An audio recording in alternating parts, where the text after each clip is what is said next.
Good morning, তোমরা সবাই কেমন আছো? আজ আমরা যাচ্ছি পুরীতে।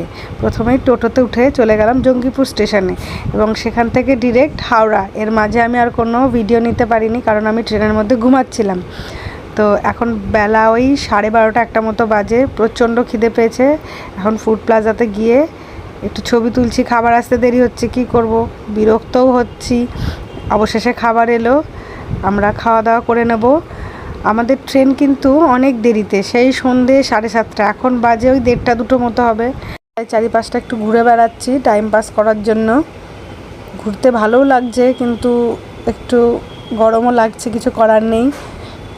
তো দেখো, এখানে কাছে একটা পার্ক ছিল, পার্কটার নাম আমার ঠিক মনে পড়ছে না। তো সেখানে গিয়ে অনেকক্ষণ ছিলাম আমরা। সৃষ্টি ওখানে খেলা করছিল, বেশ ভালোই লাগছিল। তারপর এখন আমরা শালিমার স্টেশনে চলে যাব, কারণ সন্ধেবেলায় ওখান থেকে আমাদের ট্রেন রয়েছে পুরীর। আমরা কিন্তু স্টেশনে বসেও অনেকক্ষণ সময় কাটালাম, গল্প করছিলাম। আমার বর কিছু একটা বলছিল, আমি খুব মন দিয়ে শুনছিলাম, কিন্তু এখন আর আমার মনে নেই কি বলছিল। ট্রেনে উঠে আমি আগে কিছুক্ষণ শুলাম, তারপরে উঠে 9:30-10টা বাজে ডিনার করে নিলাম।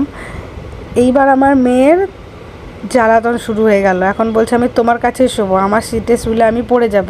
এই করে ওরও ঘুম হলো না, আমারও ঘুম হলো না। এদিকে সকালে হয়ে গেল, আমরা পুরীতে পৌঁছে গেলাম। সব ক্লান্তি দূর হয়ে গেল এই সমুদ্র দেখে। এখন কিন্তু সকাল ওই 6:30-7টা মতো বাজে, প্রচণ্ড রোদ। এরপরে আমরা ব্রেকফাস্ট করে আবারও চলে যাব রুমে গিয়ে কিছুক্ষণ রেস্ট করার পর তখন আবার আসবো সমুদ্রে স্নান করতে।